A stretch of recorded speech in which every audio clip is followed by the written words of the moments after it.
두 차례 수련하셔서 민수기 12장 우리 1절로 우리 8절까지 말씀을 교독으로 봉독하겠습니다.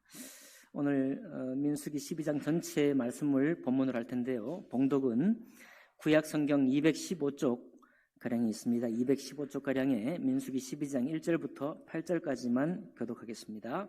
제가 먼저 1절 읽겠습니다. 모세가 구스 여자를 취하였더니 그 구스 여자를 취하였으므로 미리암과 아론이 모세를 비방하니라.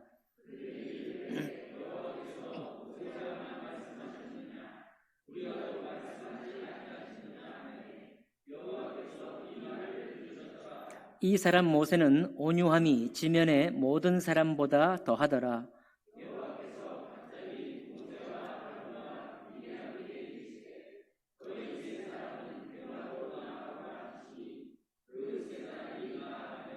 여호와께서 구름 기둥 가운데로부터 강림하사 장막문에 서시고 아론과 미리암을 부르시는지라 그 두 사람이 나아가매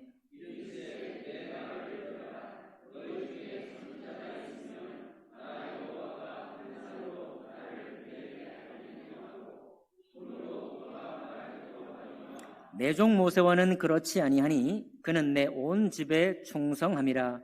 그와는 내가 대면하여 명백히 말하고 은밀한 말로 하지 아니하며 그는 또 여호와의 형상을 보거늘 너희가 어찌하여 내 종 모세에 비방하기를 두려워하지 아니하느냐. 아멘. 말씀과 예배를 위해 기도하겠습니다.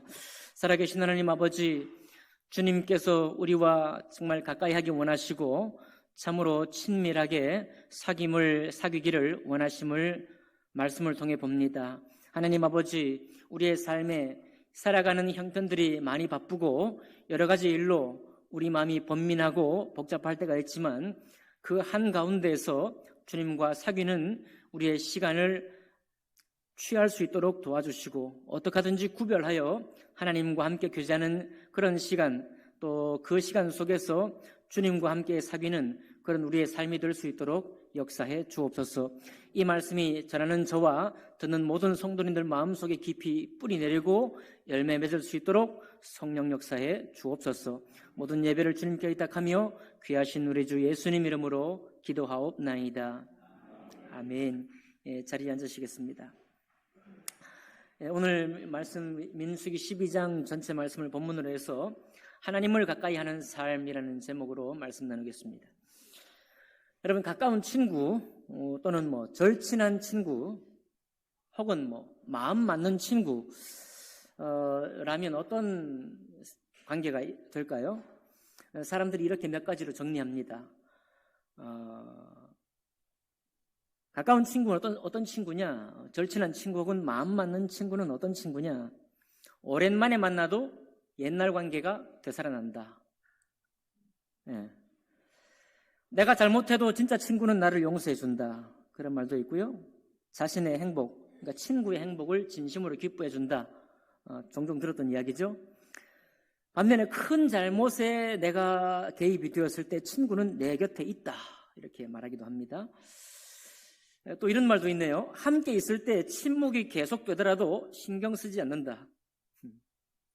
침묵이 불편하지 않다는 거죠. 그 다음에 진심을 말할 수도 있고 또 반면에 내가 잘못한 일을 하거나 나쁘게 행동하면 솔직하게 지적해주기도 합니다. 그러니까 큰 잘못을 행할 때는 많은 친구들이 나를 떠나지만 진정한 친구는 내 옆에 있는데 작은 몇 가지 잘못들을 하게 되면 친구는 솔직하게 얘기를 해준다는 거죠. 이런 친구가 가까운 친구고 절친한 친구고 마음 맞는 친구 사이라고 합니다. 며칠 전에 전화가 왔어요. 한 30년 만에 저희 친구에게 전화가 왔습니다. 고등학교 친구입니다. 전화가 왔는데 그러니까 아주 절친한 친구라고 할 수 있겠나요? 30년 동안 서로 소식을 별로 안 전하고 살았는데 절친한 친구라고 할 수 없죠. 그러나 마음에 맞는 친구예요. 궁금해하진 않았지만 고등학교 다닐 때도 둘이 키도 비슷하고 점수도 비슷해. 그러니까 둘이 그냥 공부하기 괴로울 때 잔디밭에 앉아가지고 약간 나누고 그랬던 기억이 저에게 있습니다. 오랜만에 전화를 왔는데 가정사에 좀 어려운 이야기도 있었고요. 그런데 어떤 특별한 어떤 목적을 가지고 전화한 게 아니에요. 그냥 전화한 겁니다. 불쑥 전화했는데 30년 만에 전화를 받아도 제 마음에 전혀 마음이 너무 좋은 거예요. 그 친구가 아까 얘기했죠? 오랜만에 만나도 옛날 관계가 더 살아난다고요? 30년 만에 이렇게 전화 통화했는데 별로 이렇게 마음에 미안하다든지 그런 게 없습니다. 너무 좋은 거예요. 만나가지고 우리 교회로 와서 이제 만나기도 했고 또 제가 또 집에 찾아가기도 했습니다. 최근에 요즘 나는 신이다 이런 나쁜 프로그램이 있죠. 정명석이라고. 어제 그저께 통하면서 나도 그 프로그램을 봤는데 야 정식아 내가 그 프로그램 보니까 내가 너한테 할 말이 있다 이렇게 얘기를 하더라고요. 근데 악의로 저한테 얘기하는 게 아니에요. 그냥 웃으면서 얘기하자고 하는 얘기입니다. 올해 연말쯤 교회 한번 갈지 모르겠다 그렇게 얘기를 하더라고요. 근데 하여튼 그 친구는 글쎄요 절친한 친구라고 말할 수 있겠나요? 잊을 수 없는 친구이긴 하고요. 마음에 맞는 친구입니다. 여전히 서로 어려운 이야기를 서로 나누지 않더라도 전혀 허물이 없는 그런 사이이죠. 여러분에게도 그런 친구가 많이 있을 겁니다. 허심탄회한 친구가 좋겠죠.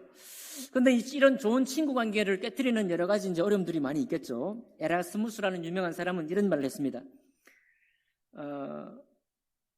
친구에 관한 이야기인데 자기 친구에게 충실한 사람은 자기 자신의 일에도 충실하다 이렇게 좋은 말을 했는데 아무튼 친구 관계를 깨트릴 수 있는 여러 가지 일들이 많습니다. 여러분 친구와는 뭘 하지 말라 그러죠? 친구와는 거래하지 말라. 또 동업하지 말라. 특별히 아르메니아 속담에도 그런 얘기 했대요. 친구와 식사는 함께 하지만 거래는 하지 말라. 돈 관계 거래하지 말라 이렇게 말했습니다. 잘못했다가는 돈 잃고 친구 잃고 그렇게 된다는 거죠.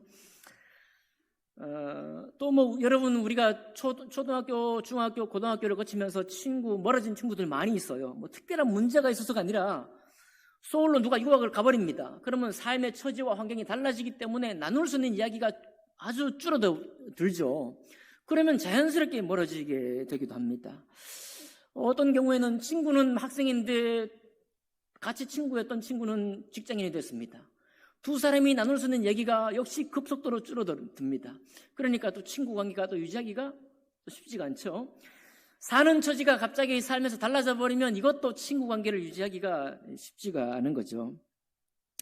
왜 우리가 친구 얘기가 이렇게 먼저 시작을 했을까요? 친구가 너무 소중하기 때문이고요. 특별히 이런 여러 가지 친구 관계를 깨뜨릴 수 있는 많은 이야기, 많은 경험들이 있음에도 불구하고 여전히 나에게 어떤 친구, 여전히 나에게 정말 내 마음을 허물없이 나눌 수 있는 친구가 있다는 사실은 너무 소중하니까 우리가 친구에 관한 이런 이야기를 하게 되는 것입니다. 그런데 오늘 여러분과 제가 나눌 더욱 소중한 이야기는 뭐냐면 하나님이 여러분과 저와의 관계가, 하나님과 우리의 관계가 이런 관계가 되기를 원한다는 거예요. 네. 사실 여러분 우리가 교회 처음 나올 때는 죄인처럼 나옵니다. 누구 하나 교회 처음 문지방을 열고 문을 열고 들어오는데 당당하게 들어오는 사람 없어요. 저도 당당하게 들어가지 않았습니다. 여러분도 당당하게 들어오지 않았을 거예요. 감히 하나님 앞에 나오는데 어떻게 당당하게 고개를 뻣뻣이 서고 들어옵니까? 뭔가 분명한 죄를 짓진 않았지만 죄를 지은 것처럼 이렇게 들어오는 게 정상이죠. 거룩한 하나님 앞에 부족한 우리가 나오니까 우리 마음이 그렇습니다. 여러분 그러나 이것을 기억해야 됩니다. 처음에 우리의 모습은 다 그와 같지만은 주님이 끝까지 우리가 이렇게 굽신굽신 주님 앞에 죄송스럽게 이렇게 나오기를 주님 원치 않으셔요. 주님은 정말 우리가 하나님과 친밀한 관계, 그것도 신실한 친밀한 친구의 관계가 되기를 원하십니다. 오늘 이 말씀이 우리에게 정말 과연 이런 관계를 원하신다는 것을 보여주고 있거든요. 오늘 이야기해 보면 모세가 사실 조금 이제 트집 잡힐 만한 행동을 한 것 같습니다. 딱 보니까 모세가 구스 여자를 취했다고 그랬죠. 이 구스 여자는 보통 이디오피아 여자라고 이렇게 말하는데 최근에 연구한 사람들에 따르면 아라비아 사람이다. 아라비아. 그러니까 미디안 광야도 아라비아 땅이거든요. 아라비아. 여러분 사우디아라비아 알죠? 오늘날 사우디아라비아. 거기 이스라엘 땅하고 아라비아 땅이 연결되어 있잖아요. 그러니까 아라비아 여인을 취했다는 겁니다. 그 취한 걸 가지고 모세의 누이였던 미리암과 모세의 형이었던 아론이 모세를 뭐하니라? 비방한 거거든요. 비방했다는 얘기니까 비방할 이유가 있는 거겠죠. 그리고 2절에 보니까 이 두 사람이 말하기를 여호와께서 모세와만 말씀하셨느냐 우리와도 말씀하지 아니하셨느냐 하매 여호와께서 이 말을 들으셨더라. 이 말은 뭐니까 하나님이 우리에게 주신 말씀에 보면 모세의 행동이 뭔가 트집을 잡을 만하다 이거예요. 가만히 생각해 보면 우리가 그럴 만하잖아요. 어떤 학자는 이렇게 얘기했습니다. 아니 모세가 구스 여자를 취했지 가나안 여자를 취한 게 아니지 않느냐. 하나님은 율법에 가나안 땅에 들어가거든 거기에 이방 여인과 결혼하지 말라고 말했지 않느냐 이렇게 말하는데 느헤미야에 보면은 가나안 여인만 아니라 국제 결혼했던 아수르 사람이나 바벨로니아 사람 이런 사람과 결혼한 그 결혼도 말하자면 이방인과 결혼한 모든 결혼에 대해서 반대를 한 것을 볼 수 있거든요. 그러니까 뭐라고 할 수 있습니까? 모세가 결혼하기를 누구와 사실 결혼하는 게 맞아요? 이스라엘 여인과 결혼하는 게 맞잖아요. 우리가 생각할 때도. 그러니까 미리암과 아론이 자기들도 사실 하나님 말씀을 이렇게 받았다고 생각할 수 있고 신의 사는 율법을 함께 교육을 받은 사람이니까 이렇게 트집 잡을 수 있는 거예요. 저라도 트집 잡겠습니다. 심지어 여러분 예수님 신약 시대에 예수님 곁에서 율법의 문제로 트집 잡았던 유대인들의 행동을 보세요. 낱낱이 트집을 잡잖아요. 낱낱이 율법의 작은 문제부터 큰 문제까지도 그가 그것을 어기는 순간 정죄하잖아요. 그러니까 유대인들이 이런 습관을 보게 되면 모세가 이런 트집을 잡힐 만한 행동을 한 것이 분명하고 모세를 정죄할 일이 있어 보입니다. 어떻게 여러분도 그렇게 생각하십니까? 네, 그런 것 같아요. 근데 하나님이 이 말을 들었습니다. 들으시고 그 다음에 3절에 뭐라고 하는가 하면 이 사람 모세는 온유함이 지면의 모든 사람보다 더하더라 하고 이 말은 모세가 무슨 거기에 대해서 대꾸를 하지 않았다는 거거든요. 모세가 당장에 미리암과 아론에 대해서 야 그게 아니다 라고 하면서 해명하거나 무슨 변명을 하지 않았다는 겁니다.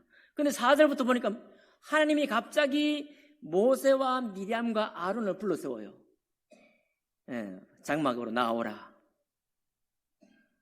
하고 6절부터 주님께서 뭐라고 하시는가 하면 여러분 그러니까 이스라엘 백성을 이끄는 지도자 중에 모세가 1등 지도자가 맞고 아론도 모세를 도운 유력한 지도자죠.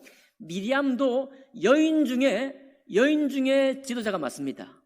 왜냐하면 출애굽 이집트에서 이제 나와가지고 가나안 땅에 광야에 들어가자마자 3일 만에 미리암이 찬양을 하잖아요. 하나님을 찬양하거든요. 아무나 찬양합니까? 아무나 찬양한 걸 기록하나요? 그 말은 미리암은 모든 여인들 중에 대표적인 지도자였다는 겁니다. 셋 다 지도자예요.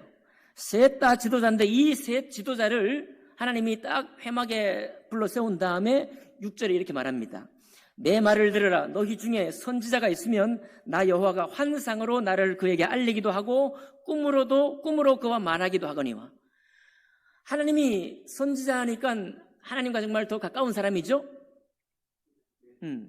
그러니까 하나님이 환상으로도 말해줘요. 입을 넣어주면 입에다가 환상으로도 말하고 꿈으로도 하나님의 뜻을 보여주어서 먼저 받은 하나님의 뜻을 가지고 선지자들은 이스라엘 백성 앞에서 말씀을 전하는 것이죠. 우리가 함께 하나님께 나아가자 이렇게 말이죠. 그런데 이 선지자들도 탁월하거든. 7절에 뭐라고 합니까? 같이 읽어볼까요? 7절 시작. 내 종 모세와는 그렇지 아니하니 그는 내 온 집에 충성함이라. 자, 딱 놔두고 8절 보니까요. 그와는 내가 대면하여 명백히 말하자면 여러분 위에 꿈으로나 환상으로 말하는 거는 대면하는 게 아니잖아요. 주님께서 능력으로 환상이나 꿈을 간접적으로 보여주는 것이죠. 그런데 모세와는 지금 대면에서 명백하게 여러분 꿈은요 요셉의 꿈도 해몽이 필요하고 바로의 꿈도 해몽이 필요했지만 이게 명백하지 않으니까 뭐가 필요합니까? 해석을 잘할 수도 있고 해석을 못할 수도 있잖아요. 그런데 모세에게 하나님이 명백하게 대면해서 말하니까 이 말은 혼동될 일이 없습니다. 분명한 하나님의 뜻이 모세에게 내려오는 거예요. 그리고 은밀한 말로 하지 않아. 감추어진 뜻을, 속뜻을 가지고 말하는 게 아니라 액면 그대로 그 말씀 그대로를 주님이 모세에게 말한다는 겁니다. 이처럼 모세와 하나님의 관계가 뭐하다? 가깝다. 그리고 이 두 분의 관계, 두 분이죠. 죄송해요. 모세와 하나님의 관계가 너무도 신실한 친밀한 관계다. 그냥 가까워서 내가 너 좋아, 네가 나 좋아 이런 친밀함이 아니라 신실한 서로가 서로에 대한 믿음이 아주 충만하게 친밀한 관계인 것입니다. 자, 그런데 이 결론이 뭐냐면요. 여러분 잘 들으셔야 됩니다. 모세가 분명히 트집 잡을 만한 행동을 할 수 했다라고 우리가 지적할 수도 있어요. 그런데 하나님께서는 모세에 대해서 어떤 잘못도 지적하지 않습니다. 모세를 어떤 방편이든지 꾸짖지 않아요. 오직 나머지 12장 하반절에는 미리암과 아론을 꾸짖어서 저들이 다시 회개하고 돌아오도록 역사를 합니다. 미리암에게 문둥병이 걸리게 해서 회막문 바깥에 7일 동안 있게 하고서 그 후에 회복된 후에라야 들어오게 해요. 말하자면 주님 앞에 죄를 얻었고 그 죄를 속죄할 시간이 필요했고 속죄한 후에라야 다시 회막에 나와서 지도자 역할을 감당할 수 있었던 것입니다. 근데 여러분 이상하지 않습니까?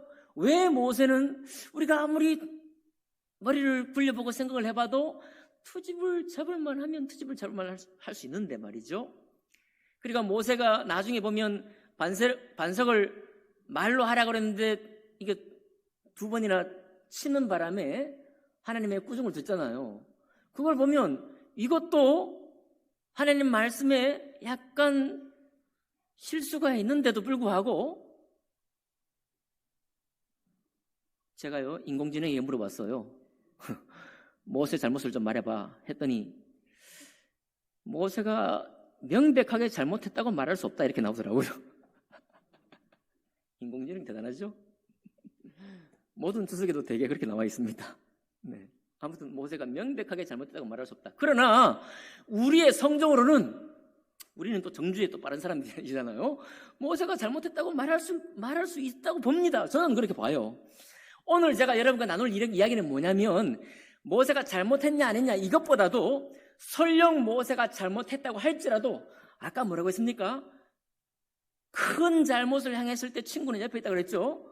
작은 잘못을 했을 때 친구는 솔직히 말해주는 친구가 참된 친구라고 말했습니다. 그런데 오늘 우리 주님은요 모세를 얼마나 신실하게 믿고 있는가 하면 이 부분에 대해서 특별히 말하지 않아요. 도리어 모세의 지도력을 흠잡고 있는 미리암과 아론을 오히려 꾸짖고 모세를 거기서 더 높이 세워줍니다. 저는 여기서 이것을 발견하는 거예요. 하나님이 모세를 이와 같이 이마만큼이나 신실한 친구로 여기시는구나. 여러분 우리도 친구에 대해서 그러잖아요. 여러분 우리가 친구에 대해서요 친구가 되게 어떤 하지 말아야 될 일을 했으면 핀잔할 수 있습니다. 야, 너 왜 그랬어? 하지만 정말 친한 친구는요 왜 그래서 말하고 따져들고 가는 게 아니라 왜 그래서 하고 같이 해결합니다. 같이 해결해요. 그렇잖아요? 그런 친구도 없습니까? 야, 너 왜 그랬어? 하고 한번 탁 던지고 끝나는 거예요. 이게 신실한 친구의 모습입니다. 그러잖아요. 여러분 하나님도 모세와 이와 같은 신실한 친밀함을 가지고 있는 겁니다. 저는 너무 사모가 되는 거예요. 하나님과 우리 사이에 이와 같은 친밀한 그런 친구의 관계가 되기를 원하는 것입니다. 그런데 그냥 되는 건 아니에요. 아까 제 친구 얘기했던 것처럼 그냥 만나면 그냥 좋다 이건 아닙니다. 하나님 우리를 물론 사랑하시지만 7절에 나와 있잖아요. 7절에 그 비밀이 내 종 모세와는 그렇지 아니하니 그는 내 온 집에 뭐함이라 충성함이라 나와 있잖아요. 비밀이 나와 있습니다. 모세가 여러분 40년 동안 이집트의 모든 전문적인 연구를 하고 다 배우고 비식을 다 배우고도 광야에 40년 동안 훈련받았잖아요. 그리고 이제 80세가 넘어서 이스라엘 백성을 인도하지 않습니까? 그 많은 훈련 속에 모세의 온유함이 준비되었을 뿐만 아니라 모세는 하나님이 맡기신 온 집에 대해서 충성되었습니다. 이것이 주님 보시기에 확증이 된 거예요. 뭐가 됐어요? 확증이 된 겁니다. 모세의 마음으로나 모세의 말로나 모세의 행실로 주님께서 다시 이건 의심할 필요가 없을 만큼이나 확실한 증거가 모세에게 있었기 때문이에요. 여러분, 그러니까 이게 너무 힘들게 생각하지 마시고 하나님과 내가 이와 같은 신실한 친밀한 관계를 갖게 된다는 사실이 너무 사모된다고 한다면 이거는 당연한 겁니다. 여러분, 친구와 내가 신실한 관계, 정말 친밀한 관계가 된다면 친구에 대해서 내가 행하는 것이 자유롭고요, 부담이 아닙니다. 그건 부담이 아니라 나의 영광이에요. 아멘입니까? 제가 말씀을 자세히 안 드렸군요. 친구를 위해서 내가 뭔가를 한다는 게 부담이 안 되는 거예요. 정말 그 친구가 친구면. 맞나요? 그게 부담이 아니잖아. 영광이지, 내가. 야, 내가 너를 위해 일할 수 있다는 사실이, 내가 너의 이 실수에 대해서 내가 너와 함께 알고 있다는 이 자체가 나에게 영광이야. 무슨 말이야, 너 나랑 친구 맞지? 늘 이렇게 나갈 거잖아, 우리가. 맞죠? 그렇다는 겁니다. 그러니까 하나님께 내가 얼마나 충성해야 하나님이 나를 정말 이렇게 모세처럼 친실한 친구로 사귈까? 이런 생각을 하는 것 자체가 이상한 생각이라 이 말이에요. 그러니까 하나님이 나를 정말 친실한 친구 관계가 되고 내가 정말 주님 앞에 그와 같은 사람이 된다는 게 사모가 된다면, 그리고 주님이 우리를 사랑하신다는 사실이 확실하다면 사모가 되잖아요. 나도 정말 이런 사람이 되기 원한다. 그러니까 주님과 가까운 사이가 되기를 원하겠죠. 사실 구약에 보면 이런 사람이 모세와 하나님과만 있지 않고요, 사람과 사람 관계도 있었는데 요셉과 보디발 장군도 그랬습니다. 요셉과 보디발 장군이, 요셉이 가정총무, 보디발 장군의 가정총무로 일했잖아요.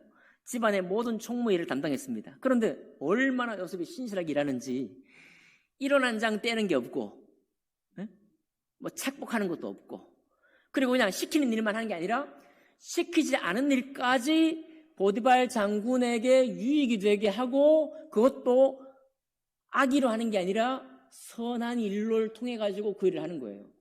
여러분, 그 정도나 되니까 보디발 장군이 가정에 있는 모든 것을 맡기잖아요. 그죠? 여러분, 시키는 일만 이제 한다고 신실한 관계가 성립이 됩니까? 우리 연주 자매하고 우리 임순 자매가 시키지도 않은 일을 했더라고요. 시키지도 않았는데.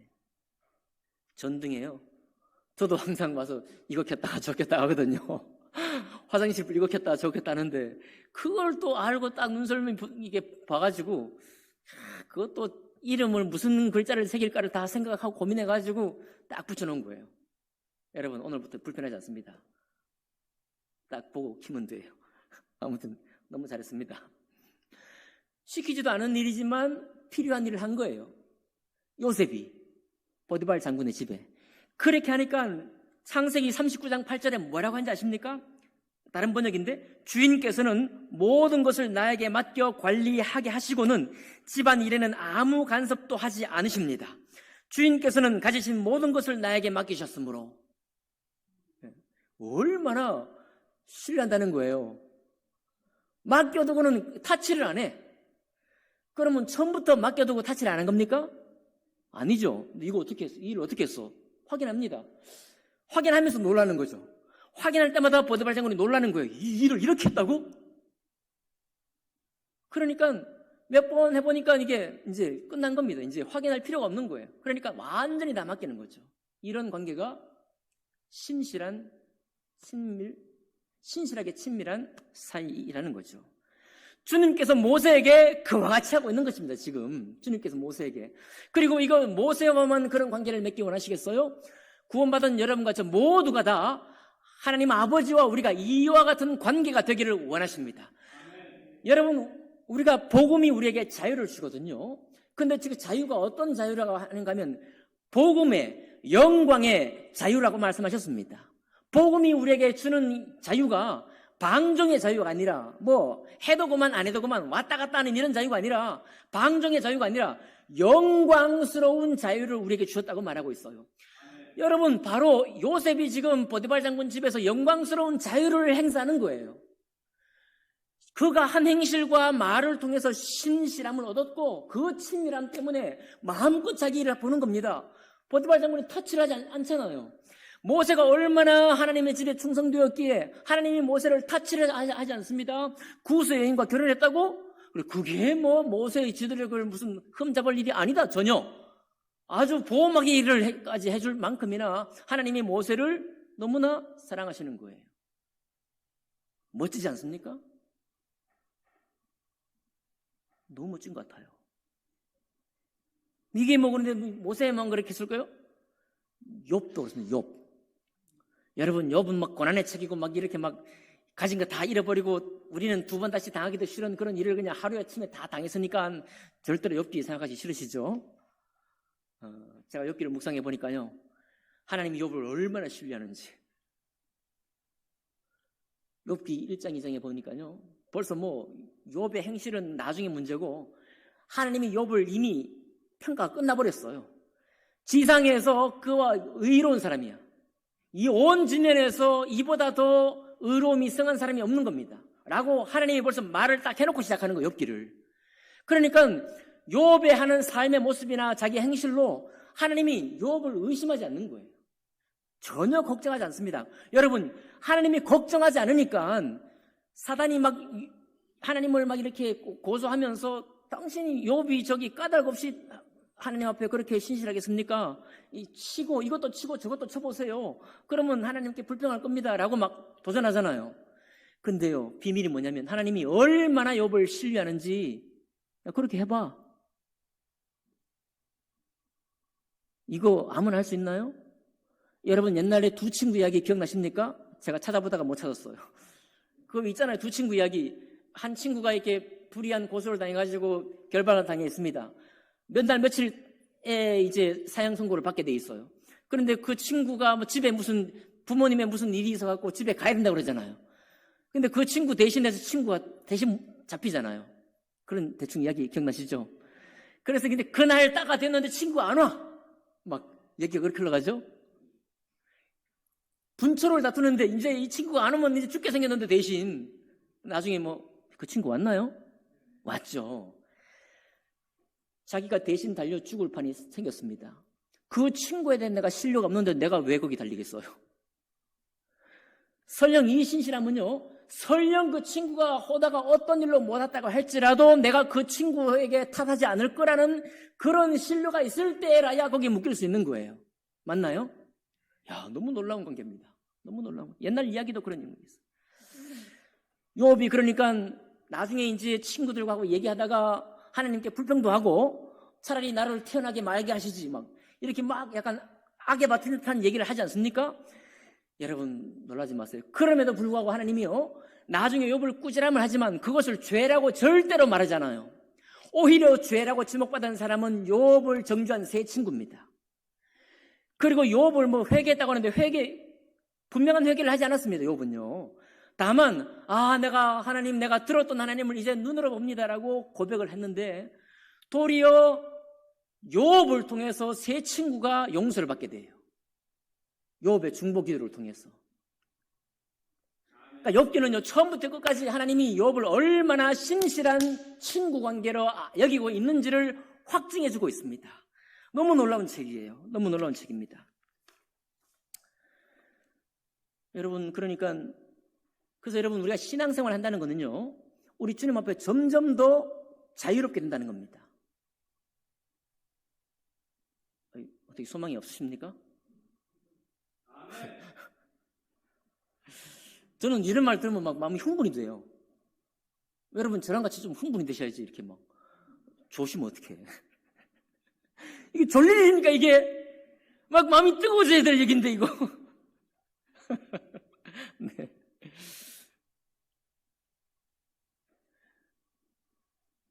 욥이 그런 고난을 당하고 오랫동안 주님 앞에 질문했는데도 하나님이 대답을 하지 않아요. 그죠? 아까 얘기했습니다. 신실한 친구는 뭐냐? 함께 있을 때 침묵이 계속되더라도 신경 쓰지 않는다고 그랬어요. 여러분, 처음에는 누구나 어색한 시간을 거치게 돼 있어요. 그죠?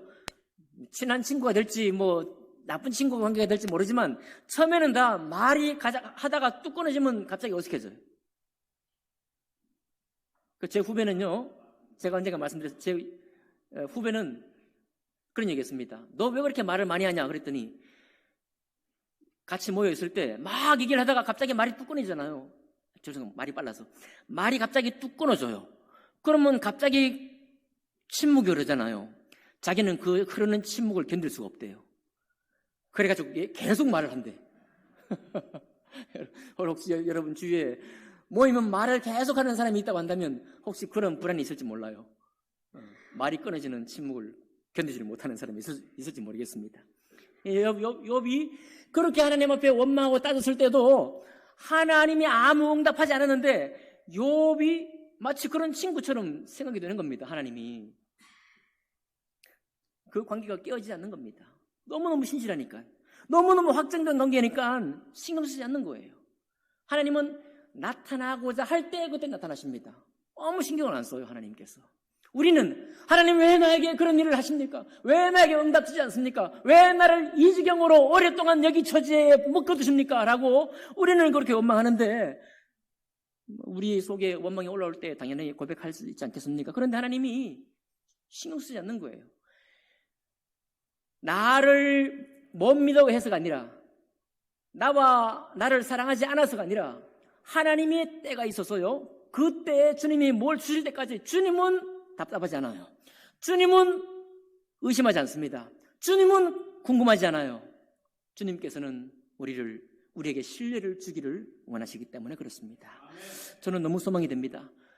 하나님이 모세를 인정했던 그런 친밀한 관계 속에 들어가고 싶어요. 하나님이 욥을 인정했던 그런 친밀한 관계 속에 확증된 그런 신실함을 얻기를 원합니다. 여러분도 그런 주님의 믿음을 얻기를 원합니다. 어떻게 해야 마지막입니다. 어떻게 해야 그런 신실한 친밀함을 얻을 수 있을까요, 우리가? 네, 가까이 가야죠. 네. 여러분, 성경을 배우는 일에 함께 해야 합니다. 이거 배워서 뭐 해? 내일이 바쁜데. 그럴까요? 성경 배우는 일이 없으면 만들어달라고 교회에 요청하십시오. 열심을 다해야 합니다. 욥과 모세는 그냥 아무 일도 행하지 않고 그런 관계로 들어가지 않았습니다. 그는 마음을 다해. 요셉이 보디발 장군에게 온 가정의 일을 다 맡고도 아무런 타치를 받지 않았던 그런 신실함을 요셉이 보였던 것처럼 우리가 주님과 그런 관계가 들어가기 위해서는 말씀 배워야 해요. 그리고 배운 말씀, 들은 말씀, 읽은 말씀을 내 삶 속에 녹여내고 적용하려고 애를 써야 합니다. 말씀을 생활화해야 돼요. 처음에는 어색할 수 있습니다. 부족할 수 있어요. 이게 내 삶과 따로 놀아 전혀 습관이 되지 않은 것을 내가 시도하는 거기 때문에 여전히 낯설어요. 그럴 수 있습니다. 여러분, 기도하는 거 낯설어요. 한참 동안 기도하는 게 낯섭니다, 여러분. 교회 와서 기도하는 거 익숙해져도요, 바깥에서 기도하는 게 낯섭니다. 내가 여기가 기도할 자리라고 전혀 생각을 못 해요. 그러나 무시기도를 해보고 길거리에 가면서 오가면서 기도를 해보면 거기도 기도의 장소라는 것이 내 생활 속에 들어오게 되잖아요. 맞나요? 전도해 보십시오. 전도가 불편합니다. 어색해요. 가까운 친구 관계 전도나 하지. 관계 전도라고 쉽습니까? 어렵습니다. 더 어렵습니다. 그러니 전도에 어떤 계획이 세워지면 불편하지만 동참하시기 바랍니다. 도전하시기 바라요. 그것이 내 삶 속에 어떤 도전을 줄 때까지, 내 마음 속에, 내 삶 속에 전도의 자리가 심려질 때까지 하는 겁니다. 여러분, 성김과 봉사 속에서 자라시길 바랍니다. 제가 오늘 광고에 우리 김전 집사님이 지난주일 청년부 전체를 이렇게 식사로 대접하셨어요. 잘 보기 드문 일이라 굳이 광고에 실었습니다. 김전 집사님을 높여드리려고 하는 것이 아니라 우리에게 서로를 섬기는 문화가 더 많이 자리하면 좋겠다라는 마음으로 광고에 실었습니다. 사실 섬겨보면요, 내가 섬기님의 대우를 다 받을 수 있나요? 어떤 경우는 기억도 못합니다, 여러분. 우리가 어려서 많이 섬김 받았지만 기억도 못해요. 제가 저기 서울에 있을 때 우리 저희 자녀가 어려울 때요, 어릴 때 가방도 사주고 고기도 사 먹이고, 또 그리고 제가 이제 병을 앓고 있을 때 사골 것도 사주고 그런 집사님이 계신데 그 집사님에게 제가 은혜를 다 갚았을까요? 못된 사람이 제가 여기 온 뒤로는 뭐 그냥 여러분밖에 없습니다. 저는 어쨌든 이렇게 갚지도 못하고 헤아리지도 못하는 사람들이 얼마나 많아요. 그럼에도 불구하고 봉사와 섬기는 그 자체가 우리 자신에게 영광이 되고 내게 기쁨이 된다면 섬김에 잘한 사람이요 봉사에 잘한 사람입니다. 여러분, 그리고 사회생활 속에서 받은 자로 살기로 힘쓰기 바라요. 직장생활할 때, 학교생활할 때 나는 그리스도인입니다.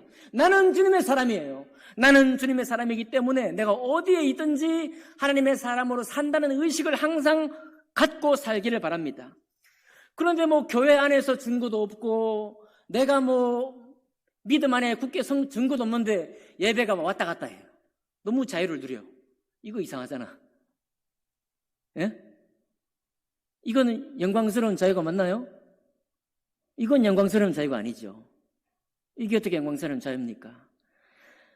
목사님 예배만 드린다고 됩니까? 누가 예배만 드린다고 된다고 그랬습니까? 수많은 마음이 필요해요. 수많은 내가 하나님을 사랑한다고 하는 나의 모습이 내 삶 속에 증거가 되어야 합니다. 당연하죠.